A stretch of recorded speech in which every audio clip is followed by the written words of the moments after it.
కాశ్యపాన్వయ సంజాతం శరణ్యార్యపదాశ్రితం వైరాగ్యచలతిం వందే రంగరామానుజం మునిం. అందరికీ దాసోహం. మన ఆచార్యులు శ్రీ శ్రీ శ్రీ త్రిదండి శ్రీ రంగరామానుజీయ స్వామి వారు అనుగ్రహించిన రచనలు మనం చదువుకుంటున్నాం. ఆచార్యవాన్ పురుషో వేద, ఆచార్యుడు కలవాడే పరమాత్మని సాక్షాత్కరించుకొనగలడు అనే విషయాన్ని మనం తెలుసుకుంటున్నాం.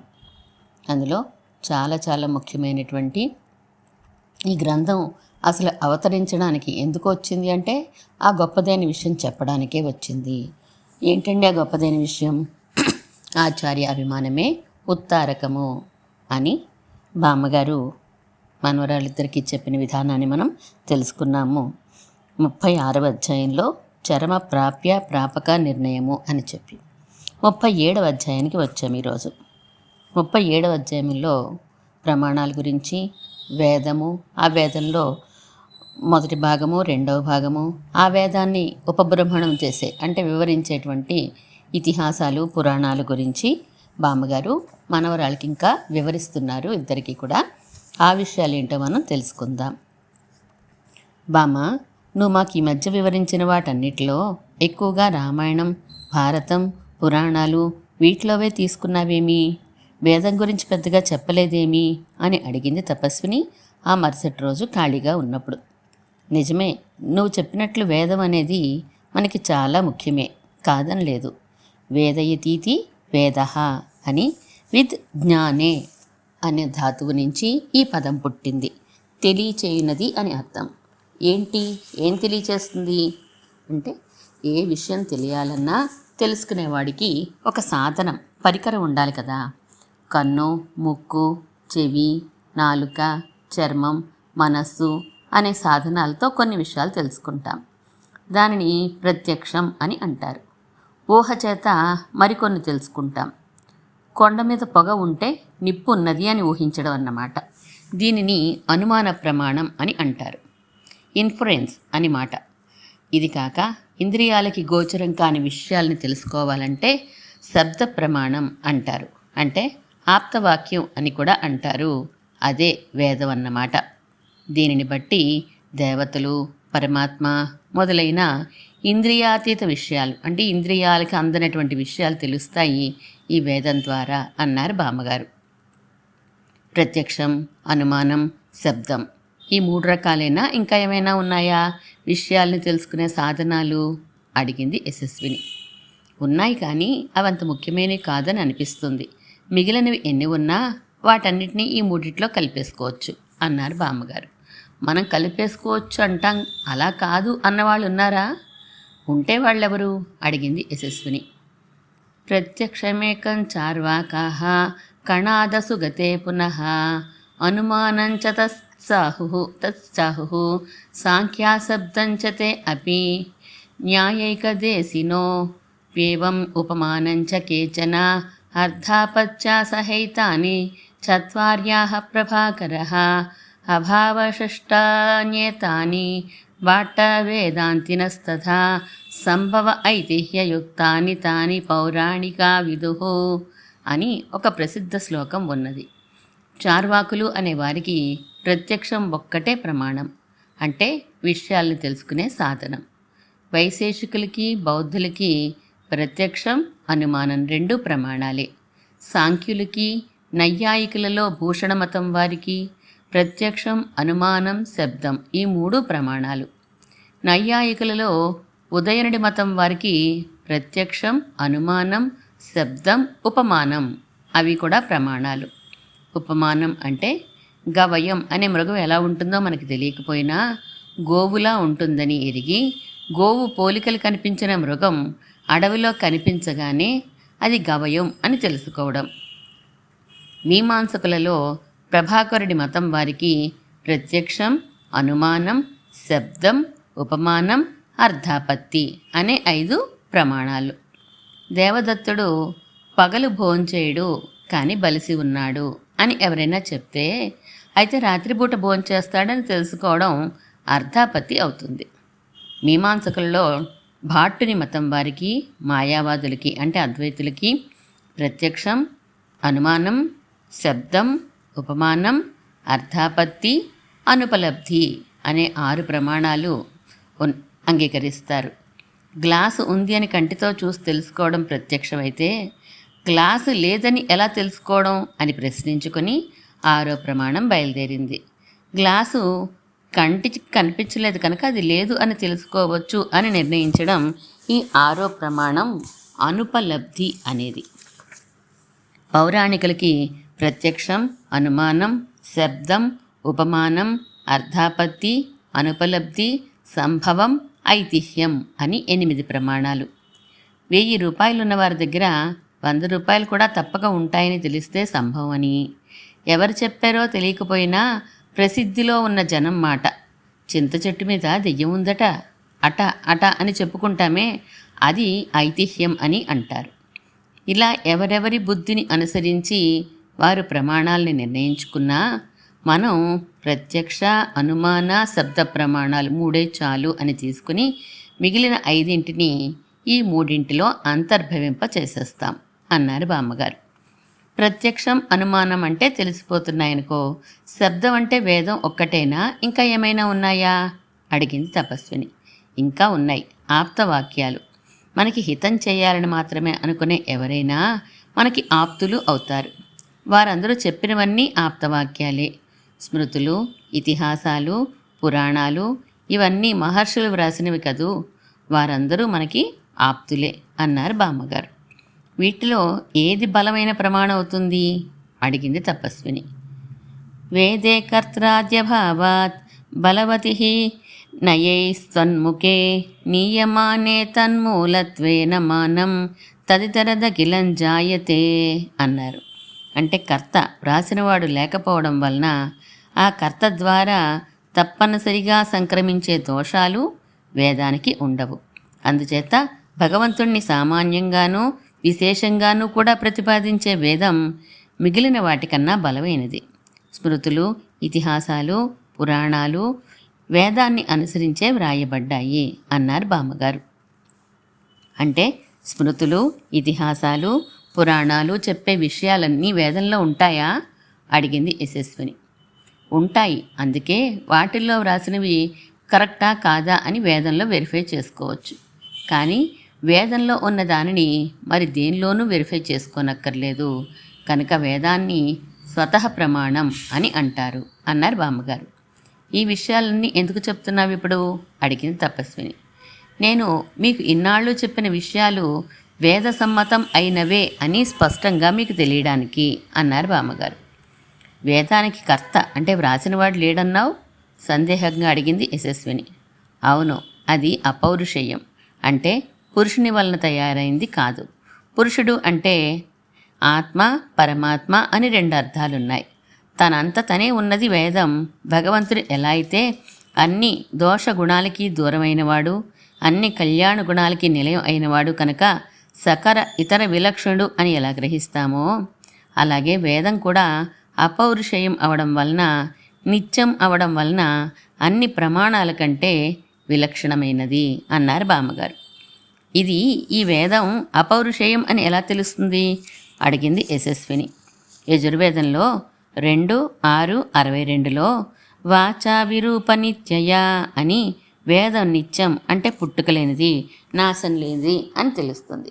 మన స్మృతులలో కూడా అనాది నిధన హేష వాగుత్సృష్ట స్వయంభువ ఆదో వేదమయీ దివ్యాయత సజ్జాః ప్రసూతయః. ఏ వాక్కు చేత సమస్త జన్మలు తెలుస్తాయో, దేనికి జన్మ నాశం లేవో, ఏది మిగిలిన ప్రమాణాల కంటే విలక్షణం అయిందో అలాంటి ఈ వేదవాక్కు సృష్టి సమయంలో భగవంతుని చేత బయలుపరపబడినది అంటూ స్మృతులు కూడా ఈ విషయాన్ని చెప్పాయి. అందువలన ఇది అపౌరుషేయం అవడం చేత దీనికి భ్రమ, ప్రమాదం, విప్రలంబం, ఆసక్తి అనే దోషాలు ఉండవు అన్నది తపస్విని. ఆ దోషాల గురించి ఒకసారి చెప్పు అన్నది తపస్విని. భ్రమ అంటే భ్రాంతి వలన చెప్పడం, ప్రమాదం అంటే పొరపాటు పడడం, విప్రలంబం అంటే మోసం చేయడం, ఆసక్తి అంటే అజ్ఞానం. ఈ దోషాలేవి ఉండవు వేదానికి అన్నారు బామ్మగారు. పౌరుషేయం అయితేనే ఈ దోషాలుంటాయన్నమాట. అయితే వేదాన్ని మించిన శాస్త్రం లేదన్నమాట అన్నది యశస్విని. అవును, అందుకే సత్యం సత్యం పునఃసత్యం ఉద్ధృత్య భుజముచ్యతే వేదశాస్త్రాత్ పరం నాస్తి నా దైవం కేశవాత్ పరం అని హరివంశంలో అన్నారు. అంటే చెయ్యెత్తి ప్రమాణం చేసి చెప్తున్నాను, వేదాన్ని మించిన శాస్త్రం, కేశవుణ్ణి మించిన దైవం లేనే లేదు. ఆళ్వార్లు కూడా సుడర్మిగు సురుది అన్నారు కదా, మిక్కిలి ప్రకాశవంతమైన వేదం అని అన్నారు. ప్రామాణికులలో మొదటగా ఎన్నదగిన భట్టరి వారు ఆదో వేదాహ ప్రమాణం, వేదమే మొదటి ప్రమాణం అని అన్నారు బామ్మగారు. వేదం అంటే ఋగ్వేదం, యజుర్వేదం, సామవేదం, అథర్వణ వేదం అని 4 భాగాలు ఉంటాయంటారు. అదే కదా అన్నది యశస్విని. అదే, ఆ విభాగాలు మంత్రాలు ఎందులో ఉన్నాయో అవి ఉపయోగించుకునే ప్రక్రియ ఎందులో ఉంది, గానానికి తగినదేది, లౌకిక సుఖాలకి ఎక్కువ ఉపయోగించేదేది అనే దాన్ని బట్టి వచ్చింది. ఈ చెప్పిన 4 విభాగాల్లో దేన్నైనా స్థూలంగా 2గా విభజించవచ్చు. ఒక భాగంలో కర్మ విషయాన్ని, ఇంకో భాగంలో పరమాత్మ విషయాన్ని వివరిస్తారు. రెండింటినీ కలిపే వేదం అంటారు సాధారణంగా అన్నారు బామ్మగారు. కర్మ విషయం, పరమాత్మ విషయం 2 వేరువేరన్నమాట అన్నది యశస్విని. కాదు, ఇక్కడ చాలా జాగ్రత్తగా అర్థం చేసుకోవాలి. వేదం మొదటి భాగాన్ని వివరించే శాస్త్రాన్ని పూర్వమీమాంస అని, రెండో భాగాన్ని వివరించే శాస్త్రాన్ని ఉత్తర మీమాంస అని అంటారు. అథాతో ధర్మ జిజ్ఞాస అని మొదటిది ప్రారంభమైతే అథాతో బ్రహ్మ జిజ్ఞాస అని రెండోది ప్రారంభమవుతుంది. భగవంతుణ్ణి ఏ కర్మల చేత ఆరాధించాలి అనే విషయం మొదటి దానిలో ఉంటే ఆ భగవంతుడు ఎలా ఉంటాడు వగైరాలన్నీ రెండో దానిలో ఉంటాయి అన్నారు బామ్మగారు. ఈ విషయం ఎలా తెలుస్తుంది అడిగింది తపస్విని. వేదం మొదటి భాగంలో ఇంద్రుడు, అగ్ని మొదలైన దేవతల్ని ఎలా ఆరాధించాలి, ప్రసన్నం ఎలా చేసుకోవాలి అని వివరించినట్టే కనిపిస్తుంది మనకి. కానీ స ఆత్మ అంగాన్యన్య దేవతాః అనే వాక్యాన్ని బట్టి భగవంతుడికి అగ్ని, ఇంద్రుడు మొదలైన దేవతలందరూ శరీరభూతులు అని తెలుస్తుంది. అంటే ఇలా తెలిసి ఆ అగ్ని, ఇంద్రుడు మొదలైన వారికి ఆరాధన చేసినా అది భగవంతుడికి చేసినట్లే కదా అన్నారు బామ్మగారు. భగవంతుడికి అగ్ని, ఇంద్రాదులు శరీరభూతులు అని తెలియక చేస్తే అది భగవదారాధన అవదా అడిగింది తపస్విని. దక్షస్మృతిలో ఏ యజంతి పితॄన్ దేవాన్ బ్రాహ్మణాన్ సహుతాసనాన్ సర్వభూతాంతరాత్మానం విష్ణురేవ యజంతి తే అని ఉన్నది. అంతేకాదు భగవద్గీతలో ఏప్యన్య దేవతా భక్తాః యజంతే శ్రద్ధయాన్వితాః తేపి మామేవ కౌంతేయ యజంచ విధిపూర్వకం అని తెలుసుగా. అంటే తెలిసి చేసినా తెలియక చేసినా ఏ దేవత ఆరాధన అయినా అది విష్ణువుకే చెందుతుంది అన్నారు బామ్మగారు. వేదాన్ని బట్టి ముఖ్యంగా మనం తెలుసుకోవలసినవి ఏమేమంటావు అడిగింది యశస్విని. ఏది త్యాజ్యమో ఏది ఉపాదేయమో తెలుసుకోవాలి. త్యాజ్యం అంటే విడవదగినది, ఉపాదేయం అంటే స్వీకరించవలసింది అన్నారు బామ్మగారు. ఇది అందరికీ ఒకలాగే ఉంటుందా అడిగింది యశస్విని మళ్ళీ. ఉండదు. ఐశ్వర్యకాములు కొందరుంటారు, మోక్షం కోరేవారు కొందరుంటారు. అందరికీ కావలసిన వివరాలు ఉంటాయి వేదంలో. మోక్షం కోరేవారిలో మళ్ళా 2 రకాలు ఉంటారు, భక్తినిష్ఠులు, శరణాగతి చేసేవారు అని. అందుచేత వేదంలో ఐశ్వర్యం లాంటి వాటి కోసం చెప్పిన కర్మలు ఐశ్వర్యకాములకి ఉపయోగిస్తూనే భక్తినిష్ఠులకి వారి సాధనకి అంగాలుగా, శరణాగతి చేసిన వారికి భగవత్ కైంకర్య రూపంగా ఉంటాయి. అలా వీళ్ళు చేసి తీరాలా ఎలా తెలుస్తుంది అడిగింది తపస్విని. అల్పఫలాల్ని కోరేవారిని విడిచిపెడితే అనంతం స్థిరం అయిన ఫలం కావలసిన వారు ఆ కర్మల్ని తమ సాధనకి అంగంగానే స్వీకరిస్తారు. ప్రపన్నులకి సాధించవలసింది వేరే లేదు కనుక కైంకర్యంగా చేసుకోవచ్చు. సాధకులలా వీరు చేయకూడదని మాత్రం తెలుసుకోవాలి అన్నారు బామ్మగారు. పరమాత్మ గురించి అయితే అన్నది యశస్విని. ఏం తెలుస్తుందనా? పరమాత్మ యొక్క స్వరూపము, ఆకారము, గుణము, విభూతులు ఇవన్నీ తెలుసుకోవాలంటే చేతన అచేతన పదార్థాలని తెలుసుకోవాలి. చేతన పదార్థం అంటే ఆత్మ గురించి తెలియగానే మోక్షంలోనే నాసిరకం దశ ఒకటి ఉన్నది, కైవల్యం అని, అది తెలుస్తుంది. శ్రేష్టమైన మోక్షం కావలసిన వారు పరమాత్మ మనకి శేషి ప్రాప్యం అని తెలుస్తుంది. ఆయన్నే ఉపాసన చెయ్యాలి, శరణ పొందాలి అని తెలుస్తుంది. వేరే సాధనం లేదని, ఉన్న వాటిని విడవాలని తెలుస్తుంది. ఆయన మనకి అంతర్యామి కనుక, మనం ఆయనకి శరీరం కనుక ఏది పట్టుకోవాలో ఏది విడవాలో స్వస్వరూపంతో సహా తెలుస్తాయి. అందుకే భగవంతుని ఆరాధనా రూపమైన కర్మలు మొదటి భాగంలోనూ, భగవంతుని విశేషాలు రెండో భాగంలోనూ ఉన్నాయి అని అంటారు.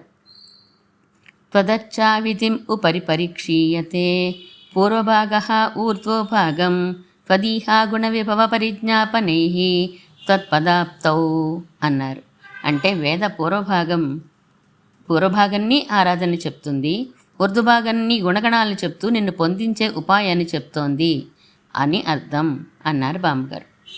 వేదం చదవగానే ఈ వివరాలన్నీ తెలిసిపోతాయా అడిగింది యశస్విని. తెలిసిపోవడం అంటే కర్మ గురించి తెలియాలంటే ఆ కర్మ ఎలాంటిదో, ఎప్పుడు చెయ్యాలో, ఎలా చెయ్యాలో, ఏ అంగాలతో చెయ్యాలో, ఏ ఫలితం వస్తుందో ఈ వివరాలు ఇక ఏమాత్రం సంశయం లేకుండా తెలియాలి. అలాగే పరమాత్మ గురించి కూడా స్వరూప రూప గుణ విభూతులన్నీ సంశయం లేకుండా తెలియాలి. అప్పుడే వేదం అర్థం తెలిసింది అని అంటాం అన్నారు బామ్మగారు. అదే బామ్మ, వేదం అలా చదవగానే ఈ అన్ని విషయాలు సంశయం లేకుండా తెలుస్తాయా అని అడుగుతున్నాను అన్నది యశస్విని. చిక్కేంటంటే కర్మల గురించి కానీ పరమాత్మ గురించి కానీ ఒక్కచోట చెప్పి ఊరుకోలేదు. వేదంలోనూ వేదాంతంలోనూ కూడా అనేక చోట్ల ఒకే కర్మ గురించి చెప్పారు పూర్వభాగంలో. ఒక చోట చెప్పిన విశేషాలు ఇంకో చోట చెప్పలేదు.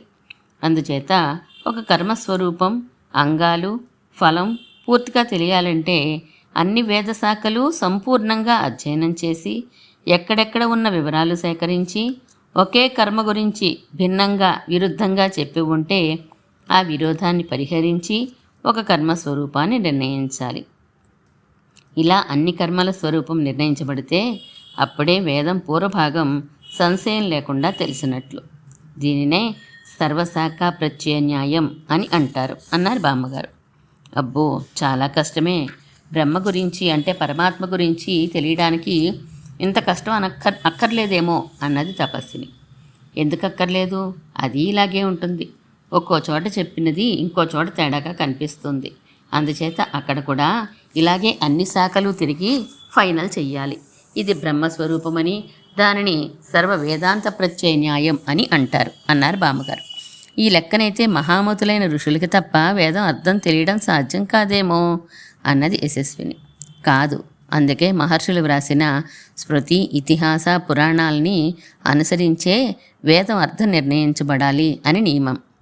స్మృతులంటే తెలుసుగా, మనువు, అత్రి, విష్ణువు, హారీతుడు, యాజ్ఞవల్క్యుడు, పరాశరుడు మొదలైన వారు రాసిన ధర్మశాస్త్రాలు.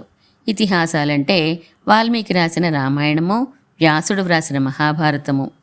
పురాణాలంటే సర్గశ్చ ప్రతిసర్గశ్చ మన్వంతరాణి చ వంశానుచరితం చైవ పురాణం పంచలక్షణం అన్నట్లుగా ఈ 5 లక్షణాలున్న పద్మపురాణం, విష్ణు పురాణం మొదలైనవి వ్యాసుడు, పరాశరుడు వ్రాసినవి అన్నారు బామ్మగారు. ఈ స్మృతి, ఇతిహాస, పురాణాలు లేకుండా వేదం అర్థం తెలియదంటావా అడిగింది యశస్విని. తెలియదు. వాటి సాయం లేకుండా వేదం అర్థం చెప్పకూడదని నియమం కూడా ఉంది.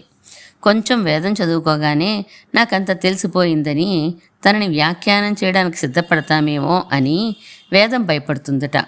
తనని మోసగిస్తారనే భయం అన్నమాట.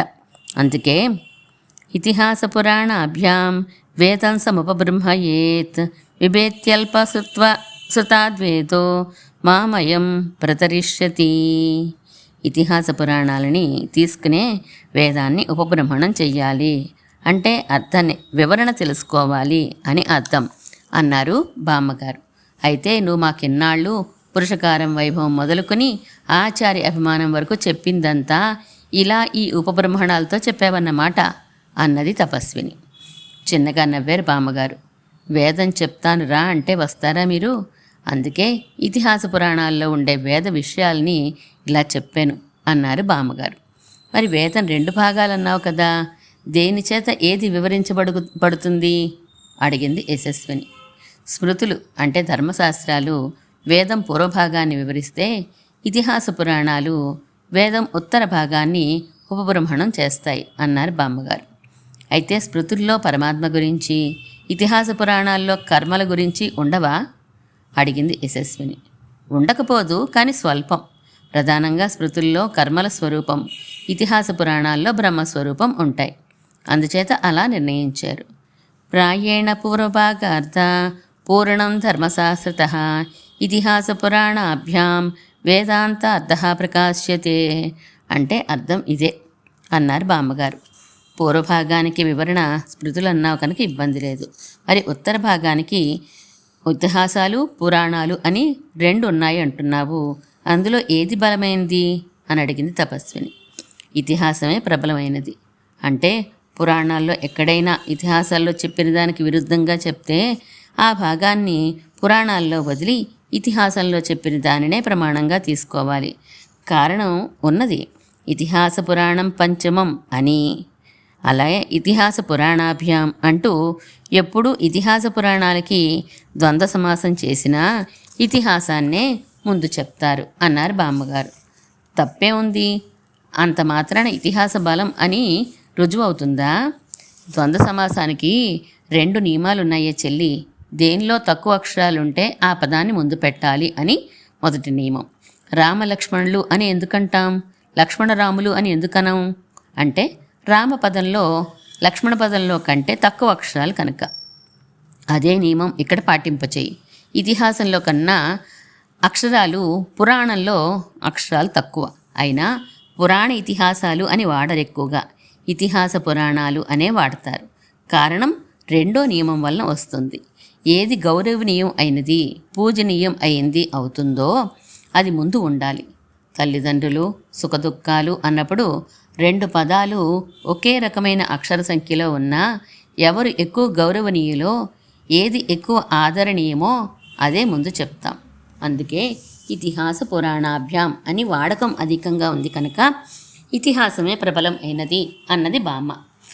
ఇతిహాసం గొప్పది అనడానికి ఇదొక్కటే కారణమా అడిగింది యశస్విని.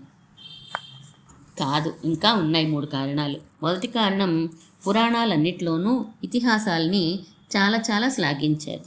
అలాంటి శ్లాఘ్యత పురాణాలకి ఇతిహాసాల్లో కనిపించదు. వేదవేద్యే పరే పుంసి జాతే దశరథాత్మజే వేద ప్రాచేత సాదాసీత్ సాక్షాత్ రామాయణాత్మన అని. వ్యాసవాక్యజలోఘేన కుధర్మతరుహారిణ వేదశైలావతీర్ణేన నీరజస్కామహీకృత అని. బిభేతి గహనః శాస్త్రాత్ నరః తీవ్రాదివౌషధాత్ భారతః శాస్త్రసారోయ అతః కావ్యాత్మనా కృతః అని. విష్ణే వేదేషు విద్వత్సు గురుషు బ్రాహ్మణేషు చ భక్తిర్భవతి కళ్యాణి భారతాదేవ ధీమతాం అని పురాణాల్లో ఇతిహాసాన్ని పొగిడారు. 2వ కారణం మధ్యస్థత. అంటే తటస్థంగా ఉంటాయి ఇతిహాసాలు, మధ్యవర్తిలా న్యాయం చెప్పేవిగా. పురాణాల్లో పక్షపాతం చాలా స్పష్టంగా కనిపిస్తుంది.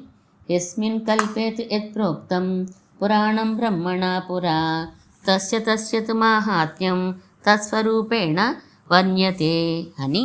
పురాణాలన్నింటినీ ప్రవర్తింపజేసిన చతుర్ముఖ బ్రహ్మని ఏ కల్పంలో ఏ గుణం, సత్వగుణమో రజోగుణమో తమోగుణమో ఏది అధికంగా విజృంభించి ఉంటే ఆయా కల్పాల్లో చెప్పిన పురాణాలు ఆయా గుణాలతో నిండి ఉంటాయి.